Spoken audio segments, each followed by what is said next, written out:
Let's go on then. I hope you are. It's a good kind of puzzle. Does a puzzle be one? Part of the process is being puzzled.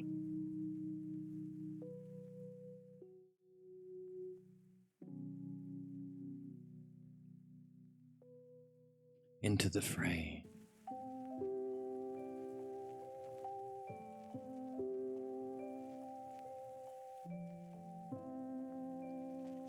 So Parmenides' response. If you or any person, Socrates, would set up the ousia of each idea subsisting themselves by themselves, you must agree that none of the idea selves subsist in us. Socrates. No, sir, for if they did, then how could their ousia still subsist themselves by self? They're not just in us. You speak well, young boy. Is it not also the case that of the ideas that exist in relation to each other, however many they are, whether we include hair and mud and dirt or not, they maintain their self-ousia. What's ousia? Existence. Intelligent existence. Eternal, immortal existence. Knowable. They maintain their self-ousia in relation to themselves, but not in relation to those existing among us. Their existence they're not in you, buddy. Whether likeness or whatever selves we might set up.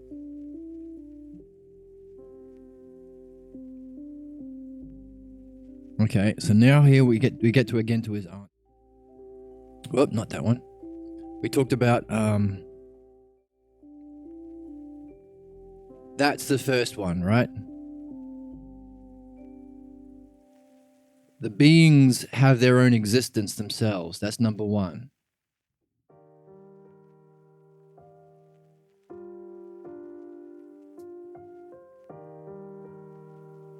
They have their own existence in themselves. They're not in us. That's the first thing he says. Let's keep going.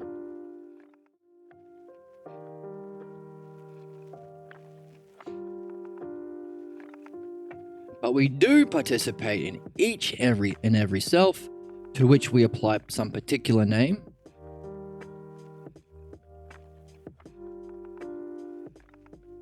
Back to that's number 2. Making a list.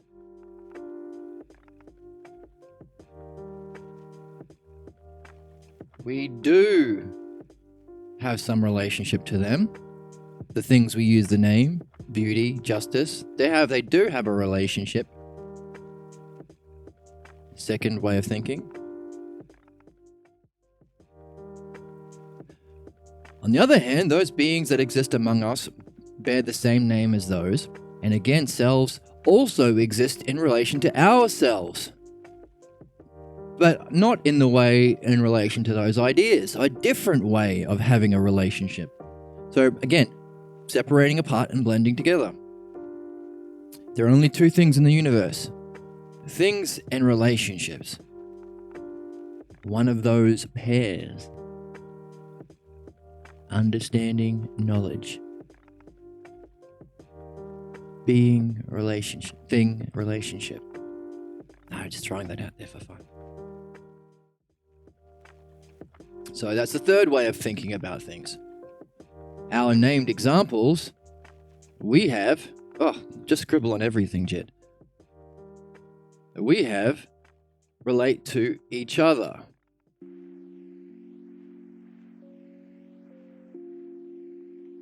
Third, what have we got? The beings have their own existence themselves. There's another way of looking at it where they actually do relate to each other, relate to us as well. There's another way of looking at it where amongst each other, amongst us, there is a connection. When I say beauty, you kind of know what I mean. If I say, that's a beautiful baby over there, and I point at the ugliest baby you've ever seen, you go, come on, man. I know what you're talking about when you say beauty, and that's one ugly baby. Right? We say that, we have that conversation every day, don't we? So, there is a relationship between our examples. That's the third way of thinking about things. Why is Parmenides answering in this way?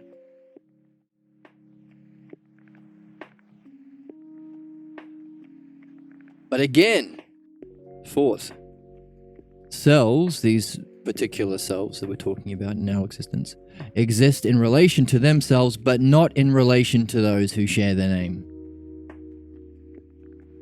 So there's another way of talking about it. Whoop. There's another way of thinking where you could say that these selves, these examples, selves, not, oh yeah, they have selves too, don't connect. They're disconnected from each other.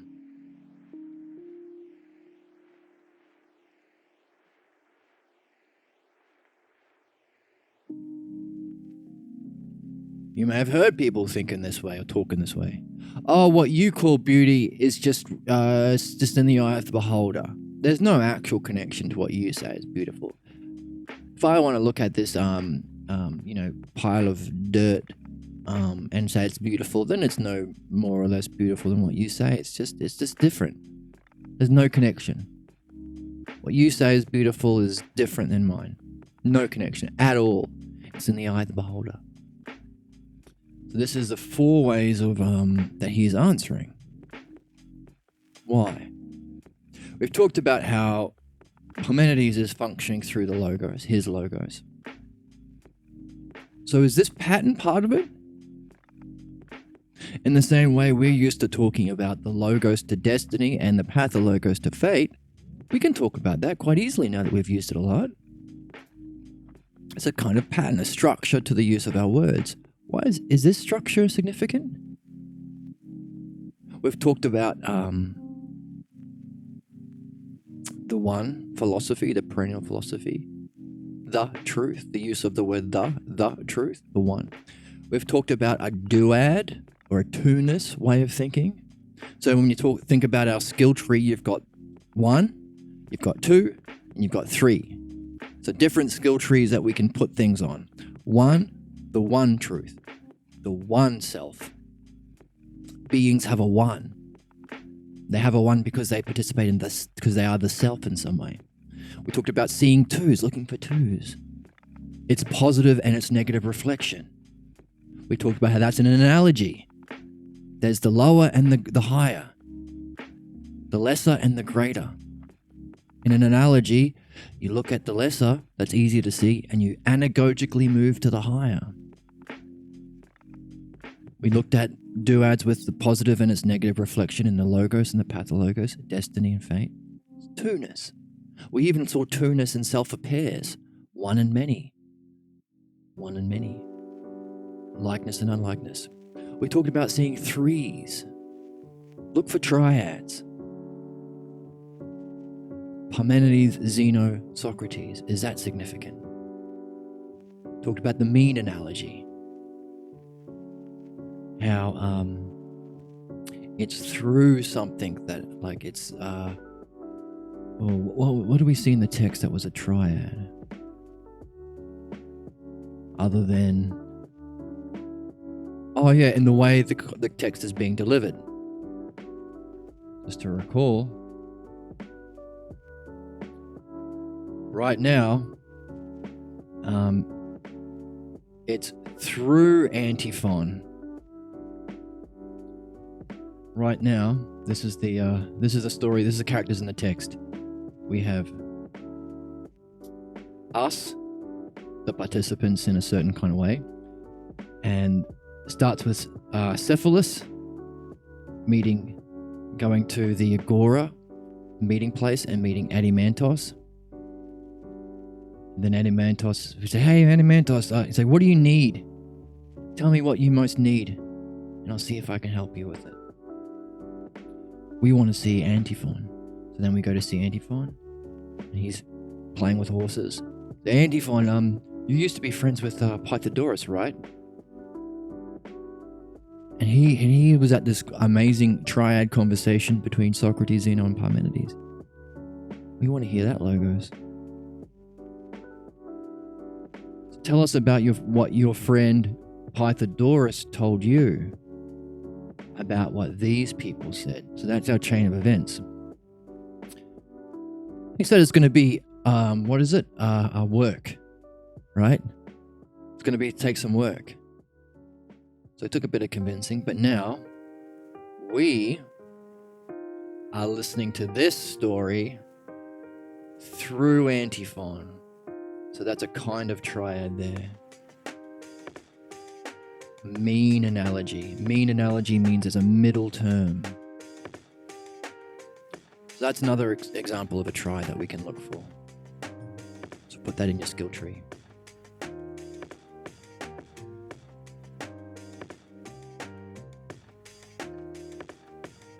But here, do you notice anything interesting? 4. A quadrad.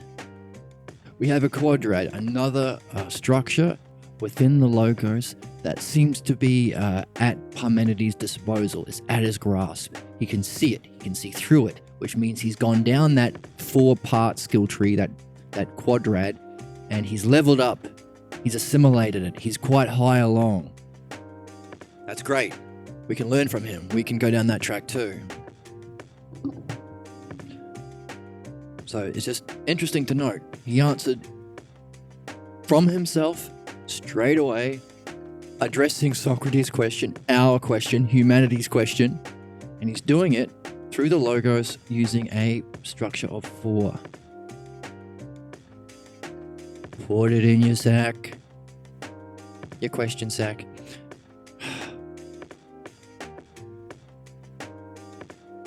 Is there a special word for a bag that an adventurer or hero carries with him on his quest? I don't think sack is honorific enough. I think we can use a more anagogic metaphor than sack. Put it in your question sack. Sounds a bit, I don't know. Doesn't seem very honorific.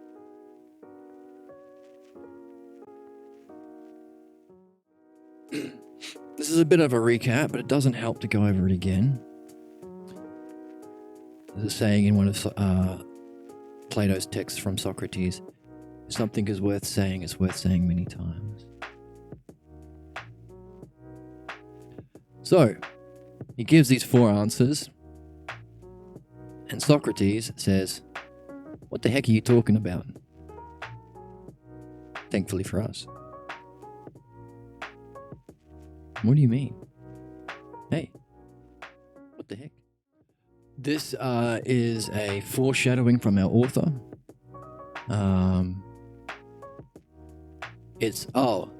Shows you what an analogy is. So we have a type of quadrad, right?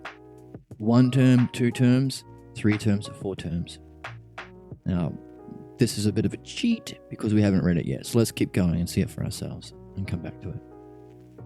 So what do you mean by that 4 ways of answering? How exactly we're solving this puzzle? Not the greatest puzzle, that even if we do see it, we might still be blocked if we don't think the beings are knowable, but the other puzzle, how exactly we participate in those higher ideas that we need. You answered in 4 ways. What the heck do you mean? Such as if one of us were the Lord or the servant of any one, then the one who is a servant is certainly not in any way a servant of the selfhood of the Lord. We're not trying to benefit the self of him. Usually we're trying to make him money. The lordship, the selfhood of the lordship of the Lord, nor is the one who is Lord the Lord of the selfhood of the servant. Very rarely do bosses give a crap about the selfness and the selfhood of their slaves. Or workers or followers, or whatever you want to put in there. However, being human, we do somehow share in those human relations. So there is a kind of sameness. There is a kind of participation in the higher, in the anagogic. On the other hand, the self-mastership, which is the higher in the analogy, is that which it is from its relationship to self-stewardship. Master and steward is the higher version of lord and servant. And self-stewardship in the same way is the stewardship in relation to the lordship. Thus, the relationships in us exercise none of their power in relation to those ideas, nor those ideas in relation to us. Hey, we're completely disconnected. Nothing to do with each other. One's about selfhood and the other one's about anything. Thus, I say that they both subsist by themselves, and also in relation to themselves. So let's go back. Which one is he talking about here? Well, this one. The beings have their own relationship in relation to themselves.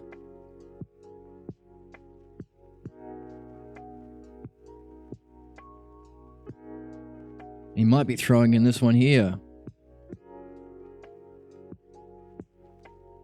When we say Lord and servant, it's only in relation to...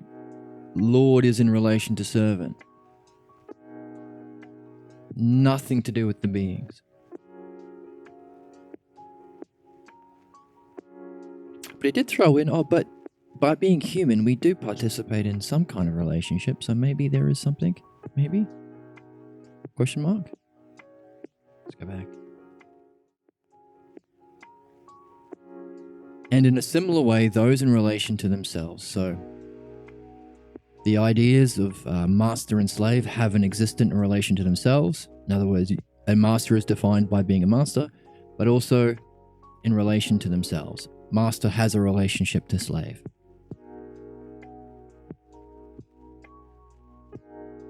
So they're different. They're disconnected. So it sounds like what we've got is two different realms. Two disconnected realms. You've got this one, and you've got this one. Master and steward. And you've got lord and servant.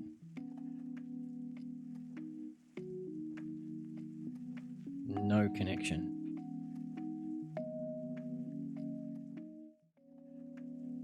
On the other hand, is it not also the case that if self-knowledge is the knowledge of that which is true, interesting, then knowledge would be of that self, the true self, the knowledge, the true self. Perfectly so. On the other hand, will every knowledge which is means existing in that self way, then in turn be the knowledge of each one of the real beings, lays it out, that exists. Hey, everything that is knowable is an object of knowledge, is one of those beings that have that existence, like true self. Socrates? Yes. He catches on quick, right? But will not the knowledge among us be the truth that exists among us? Like when we're talking about the truth about what it means to be a lord and a servant. Nothing to do with lordship of self that a master has, or the selfhood of the steward. No, it's just among us. And in turn, each knowledge among us be a knowledge of each of those principles that happen to exist among us, of course. But certainly the idea selves, the ideals, as you indeed agree, we don't possess, nor can they exist among us. Certainly not. Of course, they're in their own thing. We can't have them. We can't take a piece of them. A piece of pie. Wow. But each class of self is somehow recognized to be known, recognized or known to be that which it is indeed by means of the idea of the knowledge of self. So each one of those objects of knowledge that are one of the beings are known because they're all an idea of the knowledge of the self. Now again, there's two ways of reading this. Remember, there are 3 definitions of the word self. Let's go back and have a look. In the Greek, they have this special word that we need to introduce into our language. And one of the great betrayals is that in our English language, in the way we teach philosophy, we're not taught this way, but it's how the Greeks understood the word. The word altos or self has a particular, and we can see more of that now from his example. The particulars in our world, like Lord and servant. Particular examples. Beautiful things. The honorific. The highest excellence. And now we can also add the word anagogic. So we can add to this now with our new knowledge, new understanding. Add.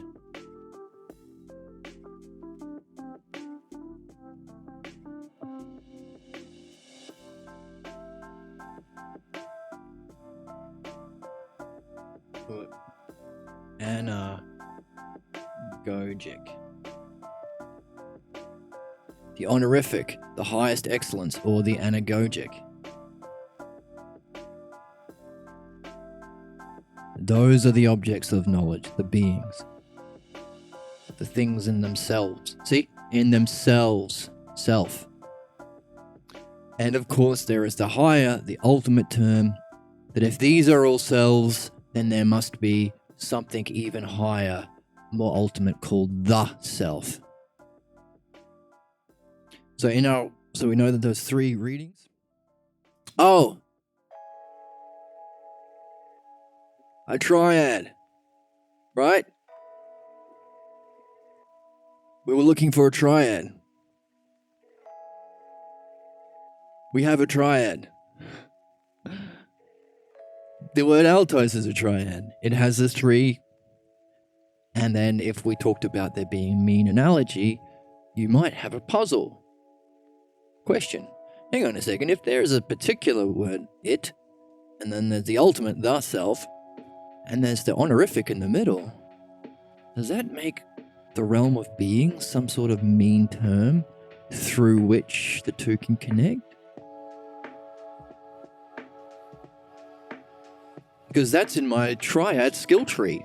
I've got the triad of hearing this text through antiphon. I've got the triad of teacher is to student. Teacher is to student, as that student can then be a teacher to his students.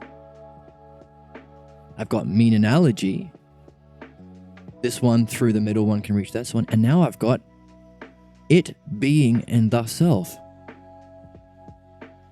So you're getting like a mind map. So your skill tree of, under the term 3s, triads, are making connections now. You can see more. And what happens as you can make more connections, you can ask more questions. New questions can come to birth. This means you're leveling. If you're doing this, you're leveling up as an adventurer.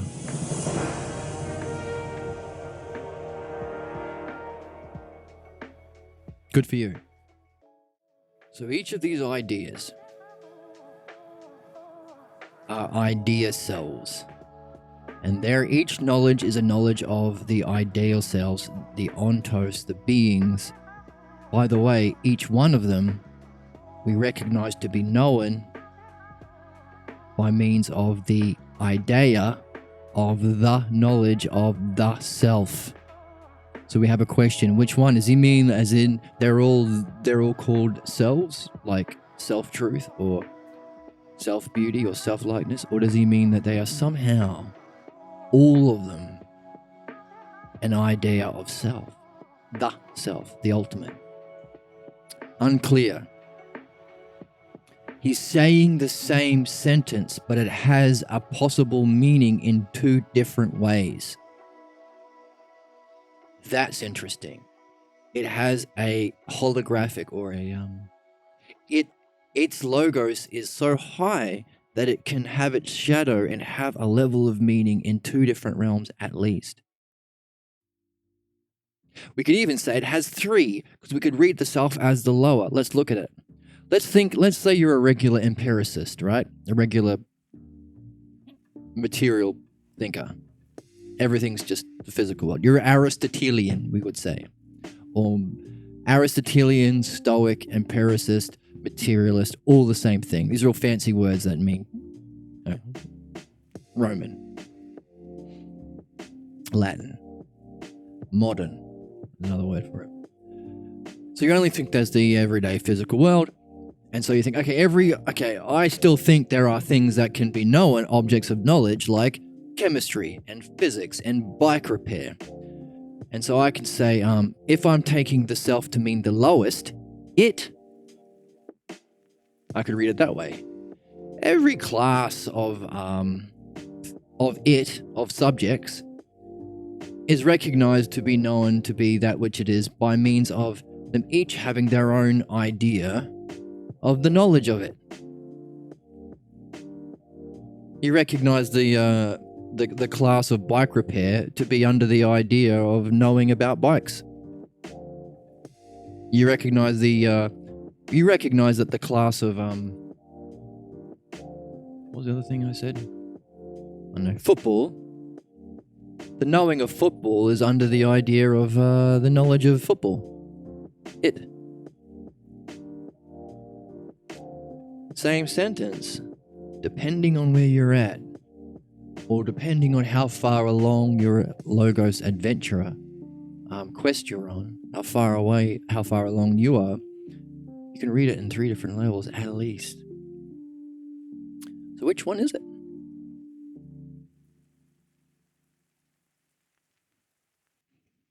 We've been talking about hierarchies today. Remember we talked about of the self of pairs in our 2 skill tree. Where would you put one and many hierarchically against likeness and unlikeness and motion and rest? We have the question, the individual self of terms, like beauty and justice and ousia and idea and logos. Where would you rank logos? Middle? Bottom? Top? This is part of the understanding of the logos. Keep in mind, as we're reading, we're also developing our understanding of what exactly logos is. Hierarchically arranging things is part of the order. There is a hierarchy in some way in the logos. So now we have a question. If he is able to communicate his logos in a way that applies to this level and this level and this level, how would we rank that way of talking compared to someone whose words only applies to one level or only 2? Would it be higher? And of course we have the question, which of those levels do we pay most heed to? Which ranks higher? Which is most anagogic? See how cool that word is? Wow! It's such a good word.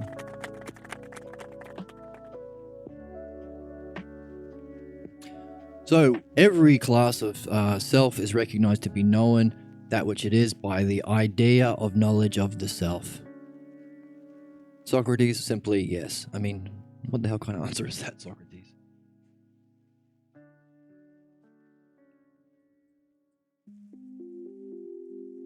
Like, do you want to say anything more than that, Socrates, other than just yes?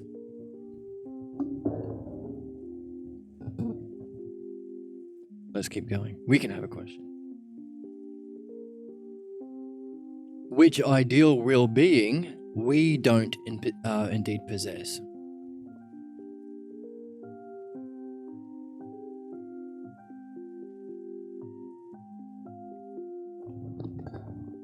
So the idea of self, the knowledge of the self, we don't have.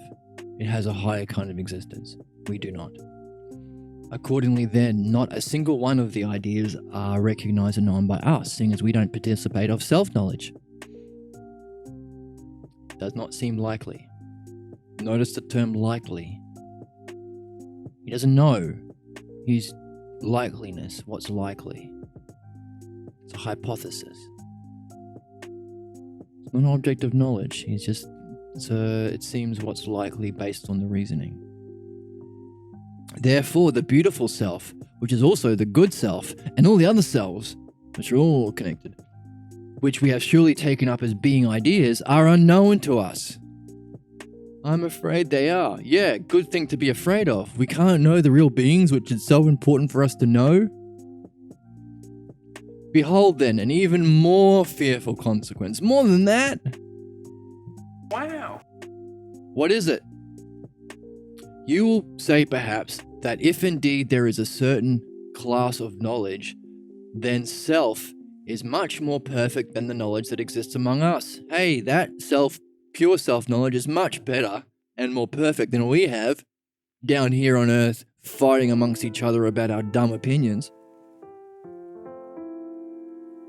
The same goes for beauty and all the other kinds of, all the other classes or wholes. Beauty, knowledge. Not only are they unknown to us, but they're much more perfect up there. Yes, says Socrates. Nay. Yes. Is it not the case that if indeed anyone else partakes of self-knowledge, then you will not affirm that anyone possesses the most perfect knowledge more than God? Who has it? Of course, if there is God, he would have it. And we are indeed talking about a realm of being, which has a more perfect existence, which has a higher knowledge, which is eternal and immortal. So if there's any a way of defining what God is, it would fit under those terms. So of course there has to be something we call divine or God, and it would have the more perfect knowledge, of course. Oh, unless of course let's not go into the greatest puzzle, but let's keep going. Of course God would have.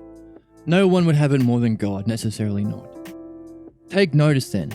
Is it possible in turn that God can know our affairs by possessing self-knowledge? The knowledge that it has? Self-knowledge? Well, why not? Since it has been agreed by us, O Socrates, that neither do those ideas have the power which they possess in relation to those among us, nor those among us in relation to those selves. But selves exist in relation to selves in each realm. Right? This way of thinking that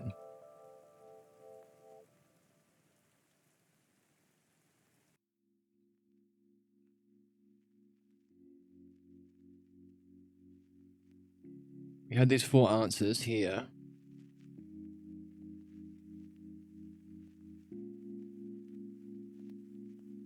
But we're also getting a way of thinking that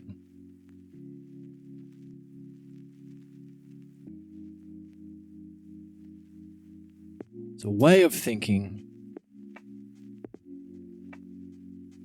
that each realm exists but does not connect.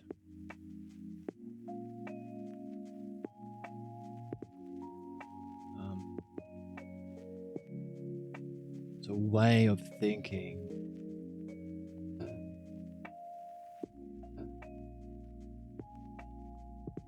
Come on.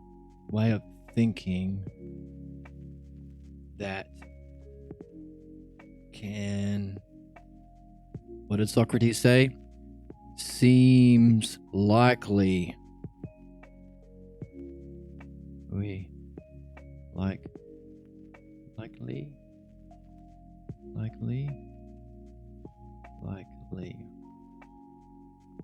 A way of thinking that seems likely. Each realm exists but does not connect.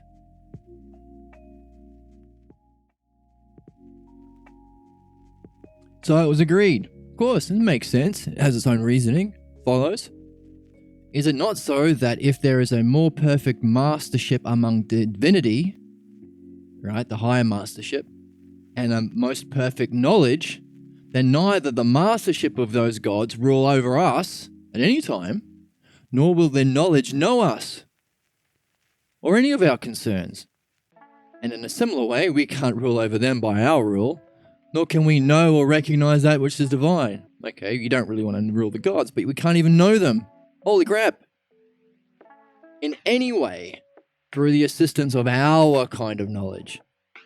And again, according to the same logos, the same reasoning, they will neither be our rulers, nor have any cognition of our human affairs. This is what follows.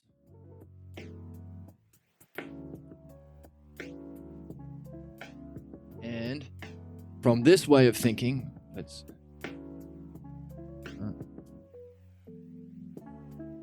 this is what follows. Hey. What follows?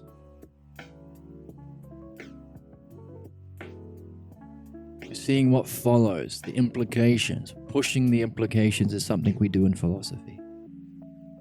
What follows from this way of thinking?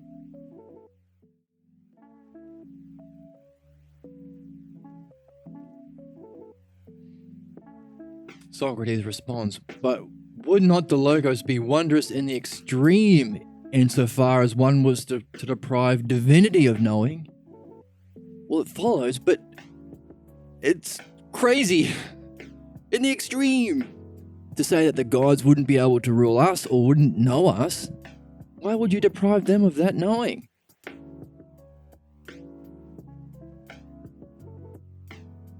Doesn't seem very godlike, does it?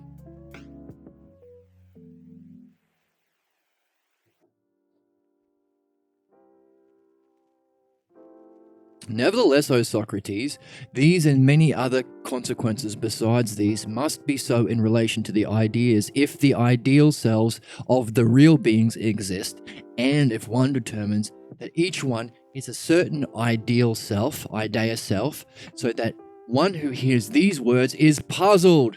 What do we want to be? Puzzled. And questions whether selves do exist, or if they do exist, and that they exist in the highest degree. If you're someone who is like us, coming across someone like Parmenides, we're wondering, hang on a second, are these super smart, wise, brilliant men dum-dums? Or maybe these selves do exist, and they do exist in the highest degree that they've been talking about. Wouldn't we be puzzled if we hear that? I am.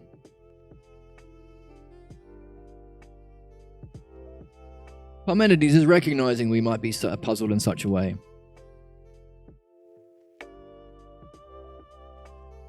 Does it appear absolutely necessary that selves must be unknown by human nature? Oh, well, that's not a good thing. We just finally hear that there's such a thing as the metaphysical realm, these pure beings that have their own internal existence.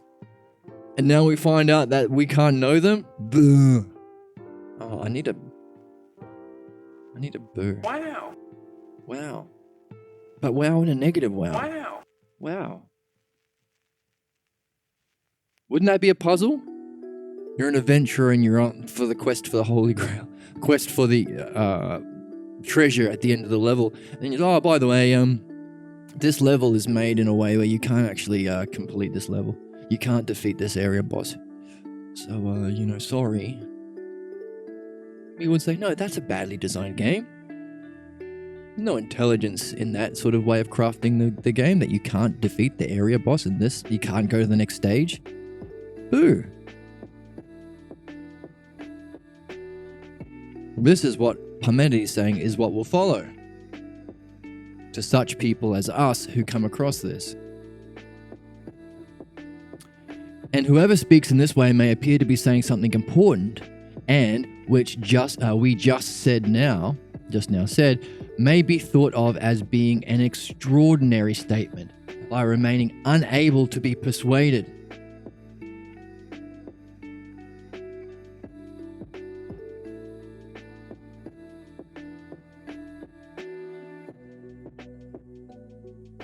And yet on the one hand, it falls to the ability of an individual of a very good natural disposition to be able to learn that there is a certain genus, a certain kind of each idea.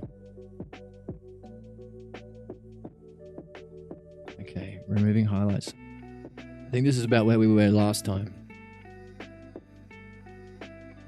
So we reached the stage where, okay, we've seen that there has to be such a thing as pure knowledge and more perfect knowledge and mastership, and we have kind of a distorted, disconnected shadow when we have lords and slaves and servants. So we're at that stage where we're puzzling as to whether these pure selves exist in the highest way, in the anagogic way, in the realm of being, metaphysics. We're adding it back to our education. We're rediscovering the perennial philosophy, Platonic or Hellenic, or names for it. Perennial meaning the parent or the one. We're rediscovering that, okay, there is such a thing, but it seems like they're completely different, unrelated things. And Parmenides is saying, by the way, does that sound like it's that very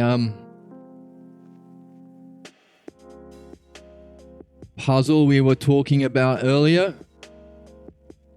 We're puzzled, but we're unable to be persuaded. This is the sort of person who thinks that, okay, they're open to the idea there is such a thing as the beings, but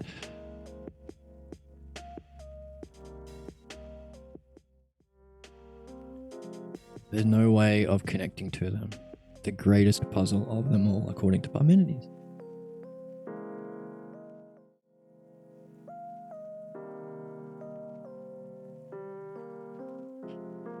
You've ever played Dark Souls?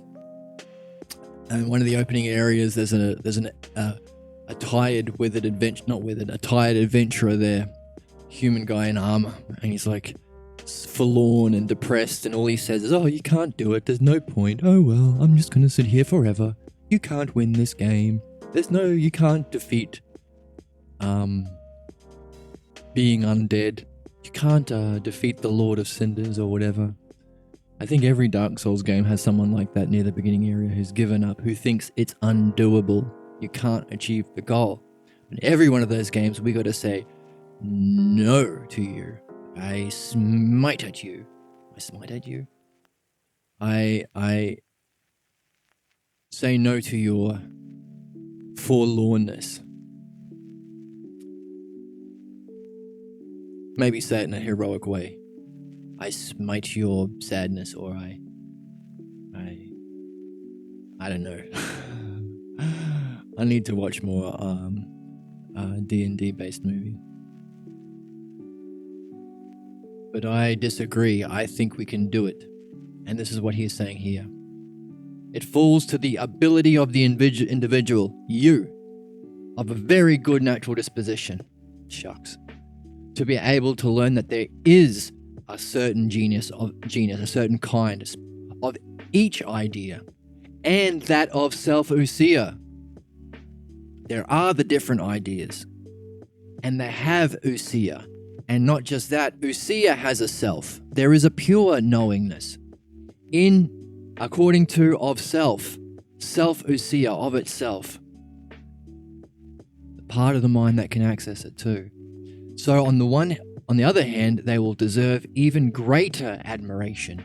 You will get all of the praises from all of the villagers when you complete this task, philosophical adventurer, who having made this discovery shall be able to teach yet another person how to thoroughly well distinguish all these particulars in a sufficient, efficient way. So he's really raising the stakes. Not only do you have to be able to go on this quest and smote that adventurer telling you it can't be done and achieve it, but you have to be able, according to him, to get the greatest praise, the greatest admiration, be able to come back and be the opposite of that guy and help others on the quest. So in the hero's journey, if you're familiar with the hero's journey, you have to return back to help others in this quest, help them get out of the cave. That's our quest. That's what Parmenides 2,500 years is laying out for us. Not only is it the same problems, the same puzzles that we're in right now, not only is his recognition of human nature so profound that he can recognize without even knowing us, this is the greatest puzzle you'll be having, because it's the human puzzle. Somehow humans are born forgetting or able to be convinced that these beings either don't exist or they're unknowable. And hey, you can even be led through this kind of reasoning to think that they do exist, but even then, you can be convinced that they're not knowable, and that's the greatest problem, and it's up to you, the ability of the individual with a good disposition to be able to learn that each kind of idea does have an ousia, does have an existence, self of itself. It's a kind of self-existent. It's closer to self. And come back and teach others. Come on. We're all in this together, right? There is a kind of likeness, self-likeness that we all share in. We all are here to discover this. It's the human quest. All of the movies you've seen has been nothing but training. All the video games you've ever played is nothing but training and preparation for this, the greatest quest, the greatest admiration that has been said will be bestowed upon you by the greatest mind and the greatest human ever, Parmenides, even the teacher of Socrates, is for you who go on this quest. Everything else has been training. It's all leading up to this moment, says Parmenides 2,500 years ago, with his mind able to grasp and see the nature of human nature and reality as it is. Isn't that amazing? Isn't that wonderful? How cool is this? How exciting is this?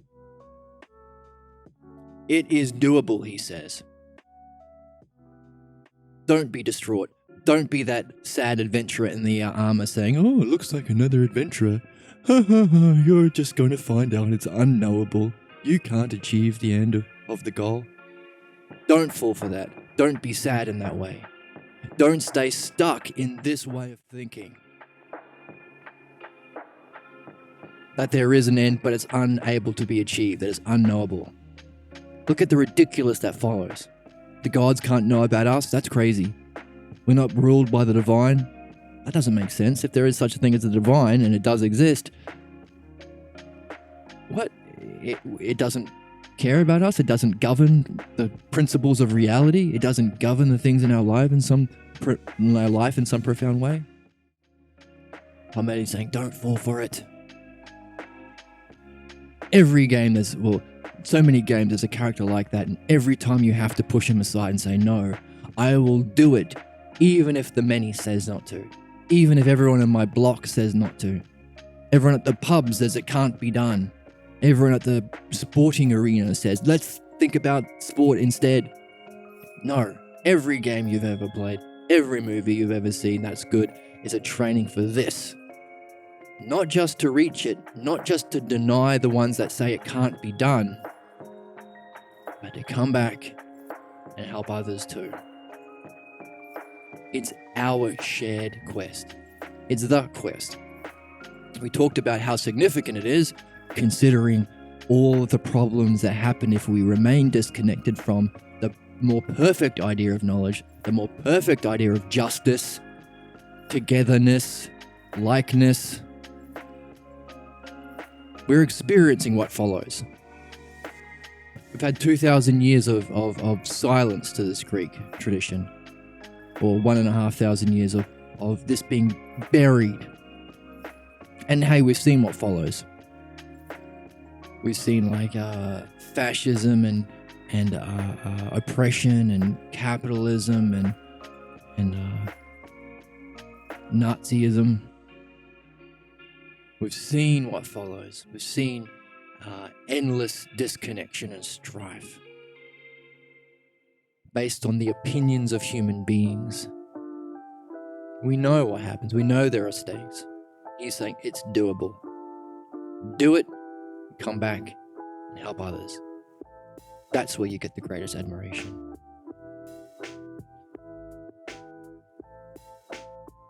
Someone who, having made this discovery, shall be able to teach yet another person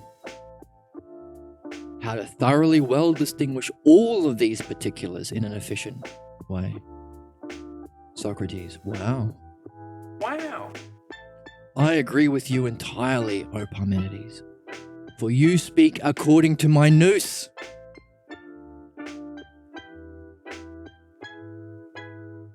Remember at the start of the conversation? Let's go back, we're at the bottom of 20. How does this whole thing start? Young Socrates traveled with his buddies, budding level 1 adventurers, and they tracked down this guy. I found this ancient scroll from you, Zeno. It's like twice as old as Socrates. I have some questions about your hypotheses, about your logos. And he laid the gauntlet down. He had all these questions. This is what I want to see. I want to know about the ideas. How they can be one and many and separated from themselves, but also be combined in some way and somehow affect us. And how do I relive my life based on this stuff? Tell me that. And he thought that Zeno and like much higher level adventurers, Zeno and Parmenides, they thought, they would be annoyed. This is the beginning. This is the first thing Parmenides says. Right here. Right before it. Antiphon, who we're hearing it through, who's telling us the story, who himself heard it through Pythagoras, so means. Pythagoras said on the one hand, when Socrates said all these things, he believed that both Parmenides and Zeno would be annoyed at each one of them, whereas they, on the other hand, they offered up their nous. N-O-U-N. Nous. Noon or nous. The high level of mind, capital M, in purple, entirely to what he said, to what the self said. You can recognize that self there. And frequently looked at each other smiling as if in admiration of Socrates. And once Socrates ceased to speak, Parmenides then spoke, saying, "O Socrates, how worthy of admiration is your impulse in the pursuit of the logos." And then he went on to ask him a question about where he's stuck. So what happened? They offered their mind to his self and what he was saying. His self and his logos. Nous, open to. How worthy of admiration is your pursuit of the logos. That's our pursuit. That's the human quest. That's the thing we've been preparing for. In every bit of media, good media. Every Harry Potter book you've read. Every Star Wars movie you've seen. Every Dark Souls game you've played. So how did it start? Shared what he wanted. Thought in the particulars, separated out his questions. Thought he would get, thought they would be annoyed, but they opened their nous, high part of the mind, the noble part of the mind, to his self and his logos, and said, how admirable is your pursuit of the logos. Now, what are we doing here? And write this, impasse. These problems happen, and many more besides these, in relation to these ideas, if the ideal selves of the real beings exist, and if one determines each one of them certain idea self, so that one who hears these words is puzzled, and questions whether these selves do exist, or if they do exist, if they exist in the highest degree, so that it appears abundantly necessary that selves must be unknown by human nature. We can't know them. That's the problem, the puzzle. And whoever speaks in this way may appear to be saying something important. Appearance. They're not actually telling the truth. And which we just said now may be thought of as being an extraordinary statement. Wow, you're saying something real. Wow. By being unable themselves to be persuaded. Whoever convinced us that we cannot know these selves on the highest level that do exist, the idea selves, they seem like they're saying something important. They appear important. They appear to be saying something extraordinary. They seem very, convincing. Why? Because they can't be persuaded themselves. Sound familiar? People in our world who appear the most convincing to be saying these kinds of things. Now imagine that sad adventurer saying it couldn't be done, but he doesn't seem sad. He seemed like the greatest powerful politician or preacher or teacher or parent or something of that nature who seems so convincing, and whatever you say, you're not going to convince them to change their mind. They're unable to be persuaded. Wow, this person must really be a strong alpha male who knows the truth, right? If he can't be persuaded, wrong. He has the appearance of saying something extraordinary, the appearance of saying something important. That's the problem. We're convinced by the appearance of knowers, such that even if we come across someone with extraordinary practice and skill like Parmenides, and even if we have an open mind, we may still yet be stuck. We have to go back and address these false teachers from our past. That's part of the philosophical game too. Why? Because of the duad. Remember? The logos lead you to your destiny, but at every level of seeing, you will come up with these puzzles and these blocks. Parmenides says, well, the essence is this.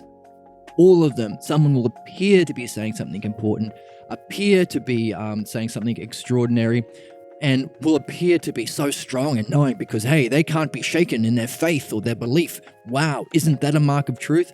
Bollocks, it's not. Open-mindedness. How did Parmenides and Zeno relate to Socrates? Were they closed-minded and annoyed the same way these people who claim to know in our world seem annoyed when you challenge them? Shut up or whatever, get back in line.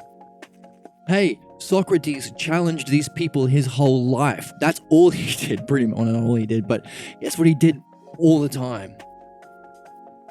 Came back and challenged these people. Hey, you generals, politicians, who else? People in positions of authority and status in society, judges who claim to know and seem to be unable to be persuaded otherwise. You think you know, you seem to be saying something important, but you say, oh, these higher ideas are unknowable. So it's just a matter of opinions and fighting about it and authority and all that kind of garbage we're living through now. That's the greatest puzzle, then and now. Why? It's the human puzzle.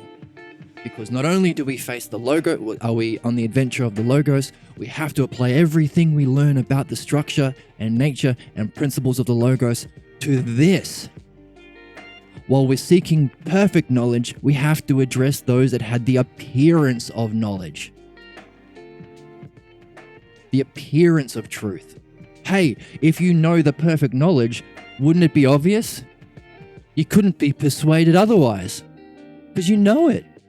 It's pure perfect knowledge of the divine. Hey, what would be the shadow? Remember, the positive and its negative shadow? What would be the shadow of that? Being an obstinate jerk. Yeah, you can't be persuaded against knowledge to know it, but also there are people with dumb opinions who can't be persuaded otherwise, closed-minded fools. But often, especially when we're young, we're reliant upon these people. They look impressive. We grow up with these preachers and priests and parents and teachers and so forth. They're early teachers. So we have to address the pathologos, the certain kinds of thinking that follows from this appearance of the sad adventurer saying, not only don't find these things for yourself, but believe me or follow my tradition, and let's fight the guys who are different. And true justice is punching the bad guy in the nose and killing everyone who doesn't agree with us and shooting the enemy at the end of the movie. Bollocks.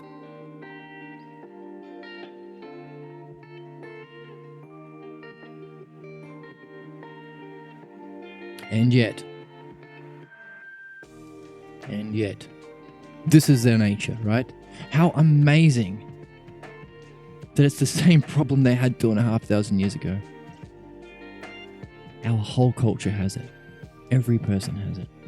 It's the human, the mind to be able to recognize that and use it and speak from it so freely, so precisely. With what experience and talent Parmenides has. So that's our issue. That even if we can say that these ideas exist in the highest way, it appears abundantly necessary. It's obvious you can't know them. For whatever reason you think it obvious. Hey, wouldn't my dad be blah, blah, blah, blah, blah? Wouldn't my priest blah, blah, blah, blah? Wouldn't my imam or preacher or whoever, leader, wouldn't they blah, blah, blah, blah, blah. Therefore, it appears necessary that they are unknowable. Otherwise, wouldn't they be helping me know it? How many times have they read Parmenides? What happened to our understanding? It has fallen through the pathologos and the counterattack in human history. We have to awaken it now, says Parmenides. It appears necessary that they are unknown by human nature. However, and whoever speaks in that way appears to be saying something important. Appears. And be thought of, opinion, as saying something extraordinary. And they are unable to be persuaded. Hey, the shadow of truth is loyalty to ignorance. And yet, here we go. Now he's addressing us. This is the Gandalf, or the wise person at the start of the game, outlining our quest. If you've been watching along to this level, to this part in the video series, we've had a wonderful introduction, introducing what philosophy is, the stakes, the significance, its cultural impact, how it's misunderstood in our culture today. And everything up until now has been outlining. It's been the introduction. Because if you are interested in the human quest in discovering this, Parmenides is laying it out for you now. Everything up until now, all the puzzles Socrates has, the work he took to get to this place to begin with, the difficulties he has in thinking, sometimes he feels like he's going to lose himself or falling into the abyss of nonsense and utterly perishing. He feels sometimes if he asks these questions, he's going to annoy people. Every argument seems to be persuasive to him, even though they're different ones, and he was even persuaded that we can't know the divine and they can't know us, but that's puzzling to him because that doesn't seem to make sense, even though seems likely. This is all the introduction. This is all laying the table. This is him, this is us, this is now. This is the introduction. This is where we're at. These are the stakes. These are the difficulties, the natural, universal human difficulties. And Parmenides has laid it out in a simple statement that, hey, the greatest puzzle is not just what you've just seen, but that even if you do think that these things exist and exist in a higher way, we've been convinced by people who appear to be saying something important, thought of as saying extraordinary things. They seem unable to be persuaded, the shadow of actual knowingness. That's where we're at. Now, here is your call to our action. Here is your call to adventure. This is the opening of the quest, the game. For you, for us, for me, for all of us. Presented by the wisest Gandalf figure 2,500 years ago. Get ready. Here it is. Wow. And yet, on the one hand, it falls to the ability of an individual. You, me, all of us, of a very good natural disposition to be able to learn that there is certain kinds, certain classes of each idea. And that self-ousia according to itself. There are these many ideas and they each have their own ousia, and it's of self-ousia. We are of self, we have ousia, therefore they are knowable. You have to discover that. And so on the other hand, they will deserve even more greater admiration. Hey, that's the quest, but that's part one. Who, having made this discovery, well, actually, it's not part one. It's kind of it's an even greater quest.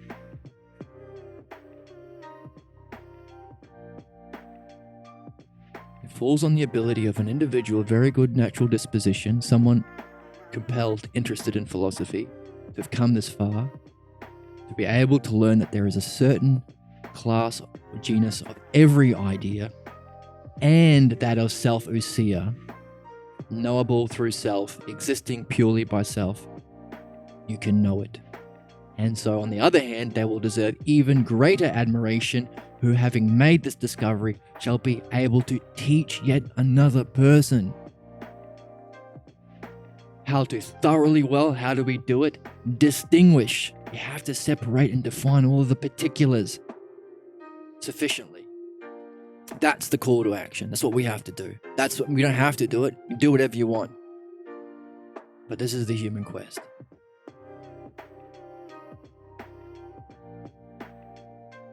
Address the false knowers in the path of logos. Go on the quest to find that there are knowable ideas. Classes of them. Define them all, separate them all, understand them all. Rank them, put them in their right skill tree. Categorize them. How? Hierarchically. Which one is over which one? See them, understand them, know them. How? Through self-ousia, knowable. And you'll get even greater admiration if you can come back and help the rest of us. Help others. Be a good guiding adventurer. Be a Gandalf figure yourself. In the hero's journey circle, return back with your knowledge and understanding. Keep the tradition alive. That's where we're at. That's what we have to do. How cool. Wow.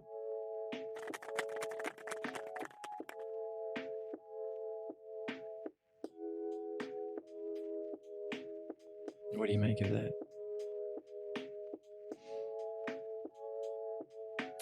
Socrates' response, I agree entirely, O Parmenides, for you speak according to my intellect. When Socrates started, what did they say? They opened their nous to himself and his words. What did he say in response? You are speaking your words. That's based on logos. Your logos is according to my nous. They opened their nous to his logos and his self, and he responds in turn to the nous through the logos to the nous of Socrates. Through logos, Socrates communicated his issues. Parmenides laid it all out there. Hey, here are the 4 ways of thinking. Here are the difficulties that follow from each of them. Here's how you can't answer questions. How does it feel when you try to? I feel like I want to give up, and I feel like I'm going to lose myself, and I'm going to fall into an abyss. Yeah, that's the state of mind you feel, okay? He's laying it all out there. He's using his self-logos to respond to the logos of Socrates, to his nous. They opened a nous to the logos of his self, and they responded to his self through logos, and responded to the nous of him themselves through their self-logos. So what should we do to someone like Parmenides, who has gone on this journey and is able to distinguish each of these ideas, the certain genus, recognizes that they have their existence through something called self-ousia, that we have ourselves, we have self-ousia, therefore it's knowable, and he's hanging around with a young Socrates who's completely tied up in knots, puzzled, at a loss, like our culture is right now. What should we say about Parmenides, who is doing this, coming back to distinguish in a sufficient way, to teach Socrates? Well, we should provide him the greatest admiration, according to this logos. We should admire him the most. And if there is a paradigm or model that we want to assimilate to become most like, to become most beautiful and knowing and perfect, to be what? A lord over a servant? How about a master to guide the selfhood of other individuals? If there is such a thing, this dude seems to be walking the walk. He's gone on the adventure. He's back. He's meeting us at the opening starting area of the game.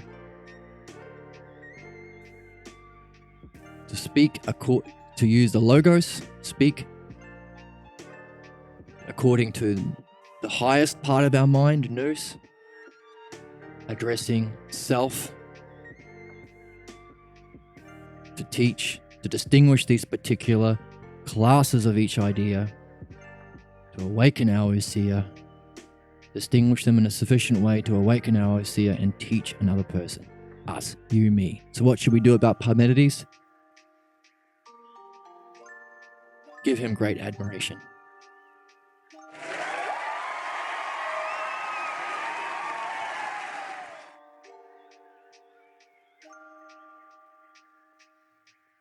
What does Socrates say? I agree with you. I'm with you, buddy. I'm there too. Good to know that we have perhaps the greatest adventurer in our party as we go, if we pick up this quest ourselves. We got Socrates on our team as we go through. Good to know, right? Parmenides, but nevertheless in turn, O Socrates, if indeed anyone does not permit the ideas of real beings to be, by not keeping their mind fixed upon all of these recent objections, and others like them, and does not define each one of each particular class of idea, that's just idea here. Say that again. Socrates, if anyone does not permit these ideas of real beings to exist, to be, by not keeping their mind fixed on these recent objections that we've just laid out, apply to all of us, then and now, and others like them, and does not define each one of each particular idea, gotta define all of them. That's each level. That's each area boss. That's the treasure. Surely then they will have nowhere to turn their understanding. Dianoia understanding. The high kind. The best kind. You have nowhere to turn your thinking, your understanding. While they do not allow that the idea of each one of the real beings is always of the self. By the way, each of those ideas in that higher realm of metaphysical being are all of the self. What does that mean?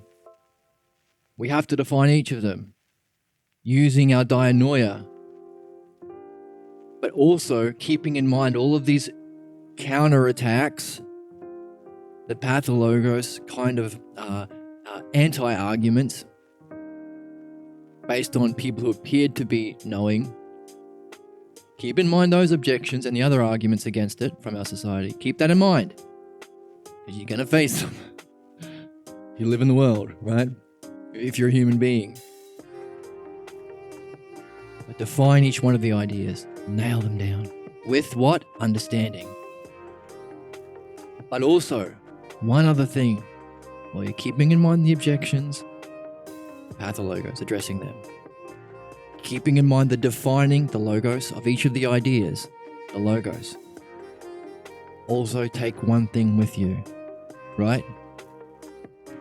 This is your breastplate. This is the biggest piece of armor. This is your breastplate here. This is what you want to be wearing at all times. Keep in mind that each one of the ideas of real beings are always of the self. What self? The self. What does that tell you? There is such a thing called not a self or something that participates in self. There is something called the self. And each one of these individual ideas are somehow of the self. It's telling us something about the self. Isn't that fascinating?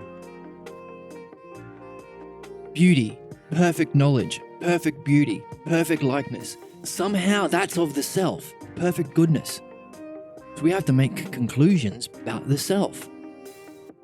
Use our understanding about each one of those ideas to gain something about the self. That's the final boss. That's the ultimate goal. What's the maxim at Delphi for the Greeks? Know thyself.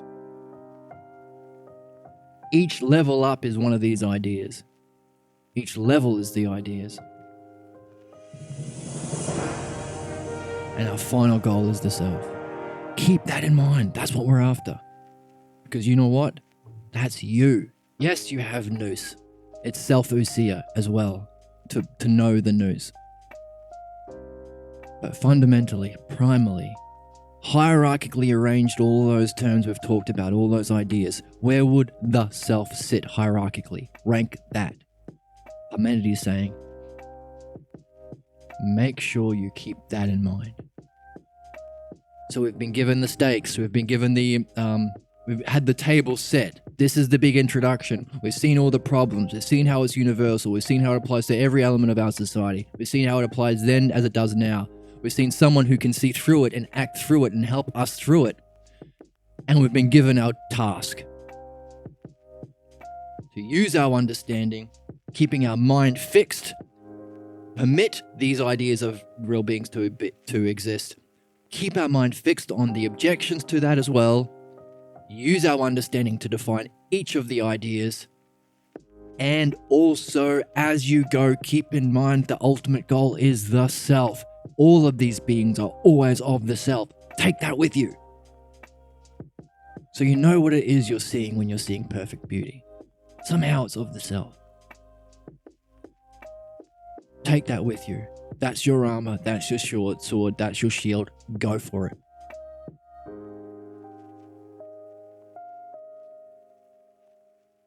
Socrates, if anyone indeed does not permit the ideas of real beings to be, by not keeping their mind fixed on these objections and others like them, and does not define each one of the particular ideas, surely then they will have nowhere to turn their understanding, while they do not allow that the idea of each one of the real beings is always of the self.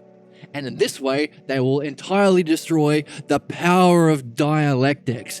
Bing, bang, boom, huge. Now we have our way. We have the map.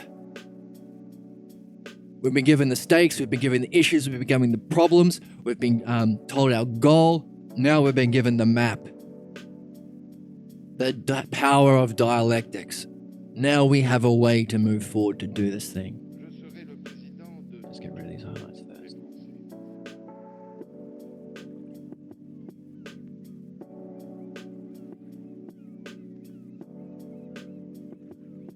Wow. Therefore, power of dialectics. So you have a question? Hey, this is the map. What the hell is dialectics? And what's its power? I mean, its power has something to do with all this. Permitting the ideas to exist. Keeping our mind fixed. Knowing about the objections and keeping our mind fixed on the objections. Defining each one of the ideas. Using our understanding. Recognizing that each one of the real beings is of the self. Okay, but how does that all relate to dialectics? Why is the word dialectics used after all that? What? What is it?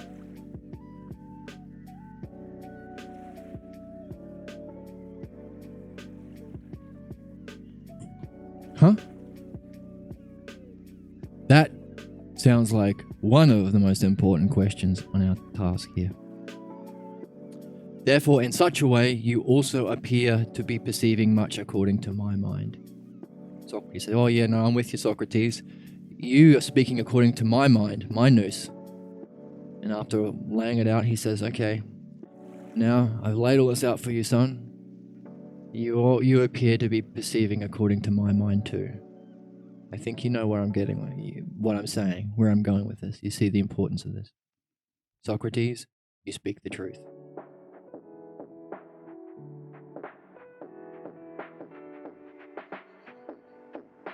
Let's finish there, hey? You speak the truth. Whoa.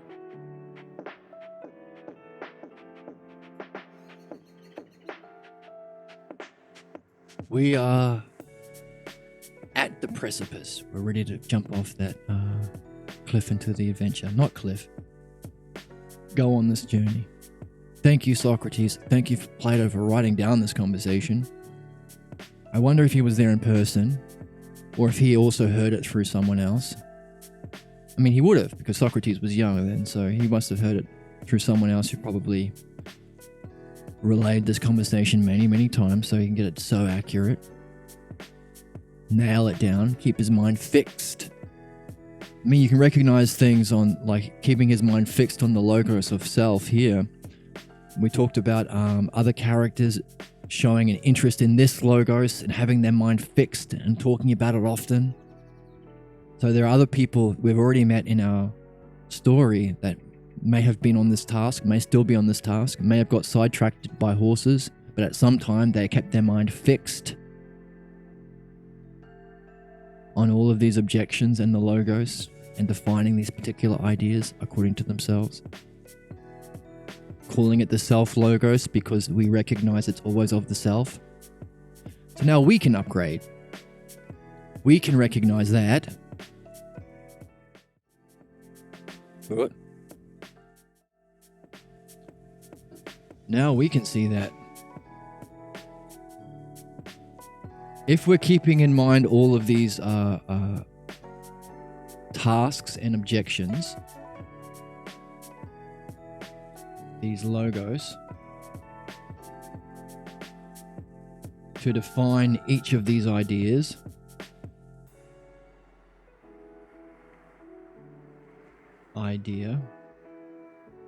each self idea individually,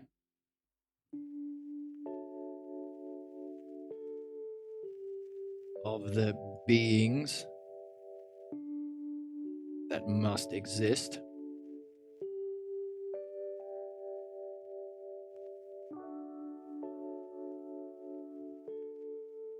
we're keeping in mind every objection or counterattack, we might say.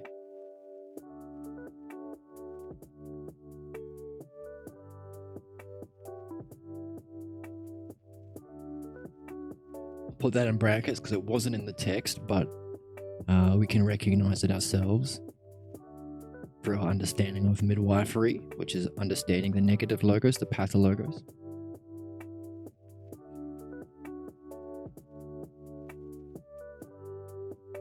We are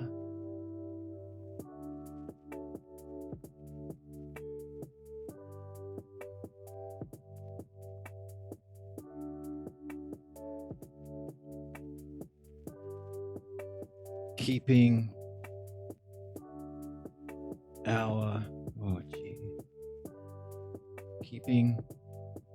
our minds fixed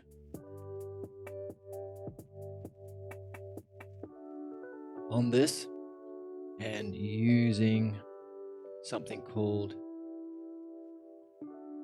dianoia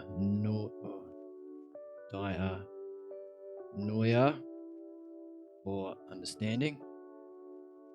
Again, kind of understanding that's applied to these beings.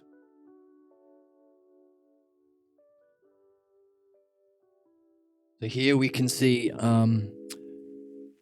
this is the significance of having the word dianoia, or the Greek, because we see that dianoia is understanding applied specifically to these ideas and also keeping in mind the objections. That's different than how we normally talk about understanding in an everyday world. So we can use the word understanding, but when we do, keep in mind it's this specific. That's why we will also use the word dianoia.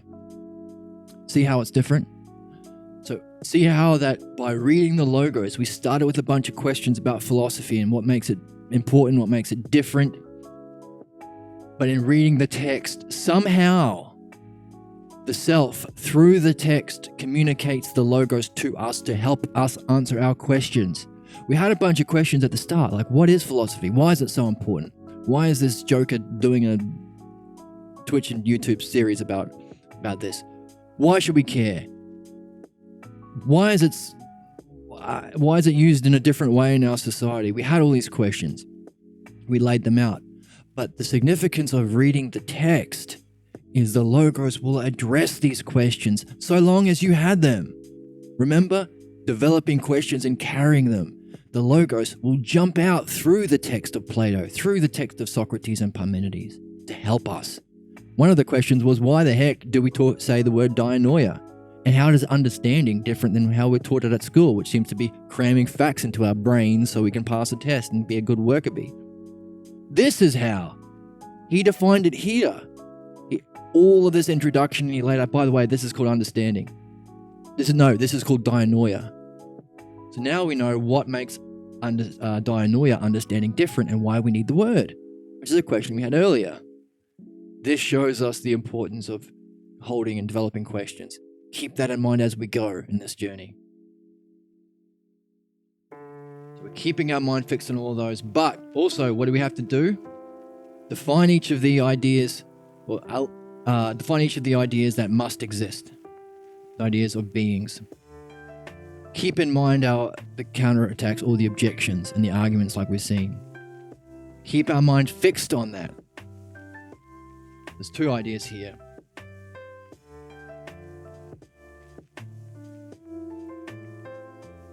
Keep our minds fixed, and we're using our understanding to do it. And finally, what else does he say?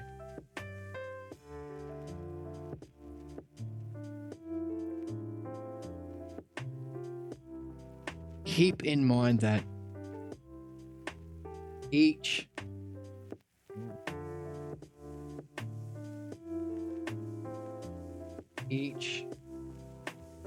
idea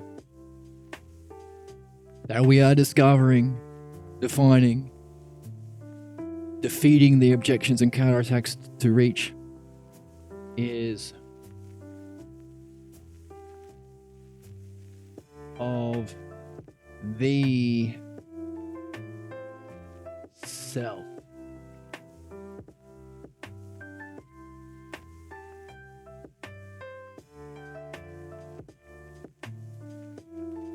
That's what he's saying we should do.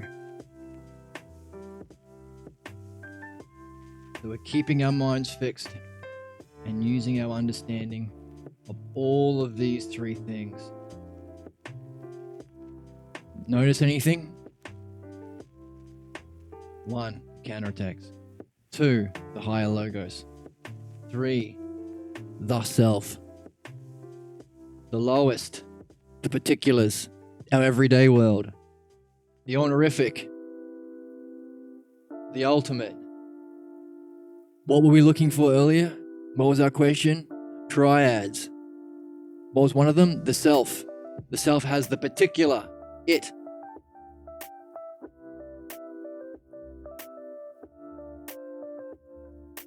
It has the honorific, the self of beauty, the self of justice, and it has the self, the ultimate. That triad is also the quest we're on. So use your triad seeing to keep in mind this task.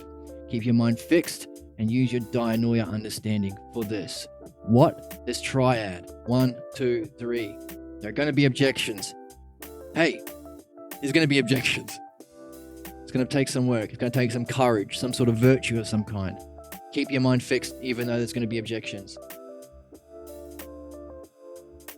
To do what? To define each of the ideas.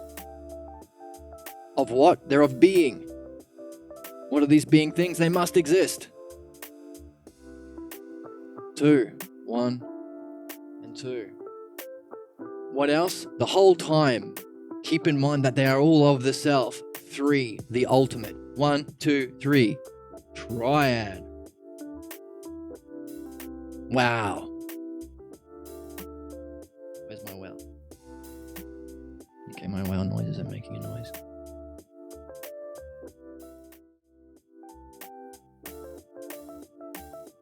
Okay. Right. Alright. I was going to say well again. It's not working. There's our triad of our task that Parmenides is laying out for us.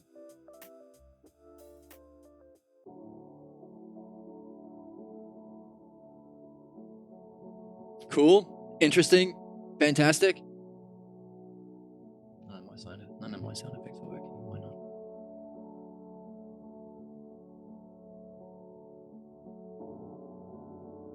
Where were we in the text? My buttons aren't working.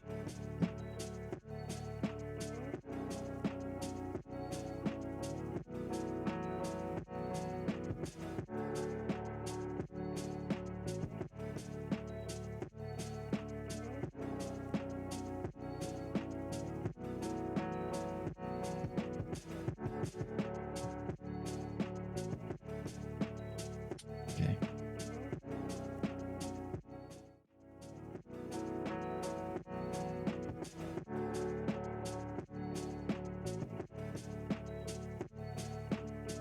Wow. There we go. Wow. Yay. So, if we're perceiving that, we're perceiving it according to his mind, and Socrates says, you're speaking the truth. The next line for next time is, what will then you do in relation to philosophy? So this is another pattern. He laid out what philosophy was. He laid out how it's going to affect us. He laid out what we should, how we need to use it in relation to the objections and our understanding. And now, given all this, he asked the question, this is the fourth part, what are we going to do back in relation to philosophy? Philosophy itself. How it connects with us, if it does, in our puzzles. Number 2. Number 3, what are the parts that we can use? These parts here.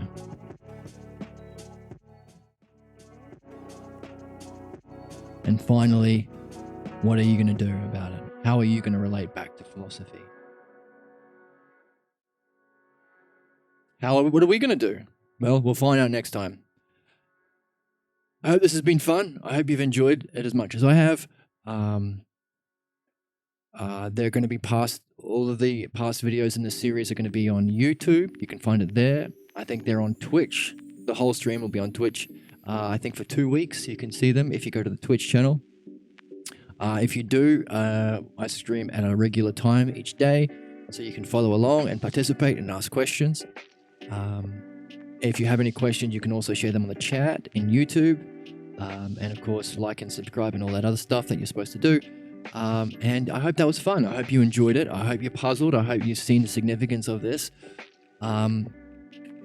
Yeah, and we've got a map to use from now on. We've got a map to use as our guide. And amazing stuff. Lots and lots of fun. Thank you for joining me, and I'll see you next time.